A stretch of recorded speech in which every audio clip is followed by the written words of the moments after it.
শিলিগুড়ি পৌর নিগম কর্পোরেশনের পক্ষ থেকে অবশেষে ভেঙে দেওয়া হলো শিলিগুড়ি 46 নম্বর ওয়ার্ডে অবৈধভাবে নির্মিত 4টি দোকান।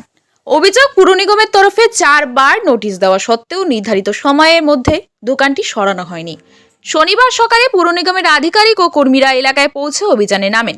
এরপর জেসিবি মেশিনের সাহায্যে দোকানটি ভেঙে ফেলা হয়।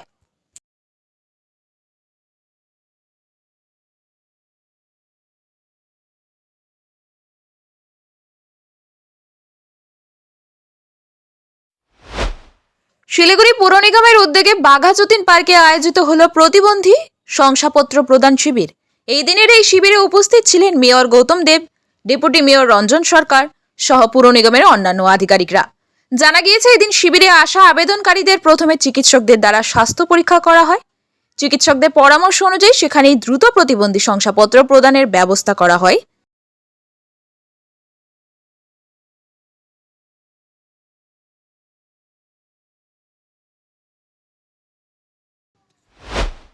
এনজেপি স্টেশনে ব্রাউন সুগার সহ যুবতী গ্রেপ্তার। ট্রেনে পাচারের আগে জিআরপির জালে। ট্রেনে করে ব্রাউন সুগার পাচারের আগে এক যুবতীকে গ্রেপ্তার করল জিআরপি। ধৃত যুবতীর নাম তসলিমা খাতুন। সে অসমের মরিগাঁও জেলার বাসিন্দা বলে জানা গেছে।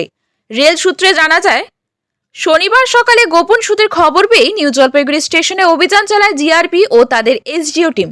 সেই সময় ডাউন বিবেক এক্সপ্রেস ট্রেনটি স্টেশনের 5 নম্বর প্ল্যাটফর্মে পৌঁছয়। ট্রেনটিতে তল্লাশি চালানো হয়। তল্লাশির সময় জেনারেল কামরা থেকে সন্দেহজনক অবস্থায় ওই যুবতীকে আটক করা হয়। পরবর্তীতে তার দেহে তল্লাশি করে প্রায় 48 গ্রাম ব্রাউন সুগার উদ্ধার হয়।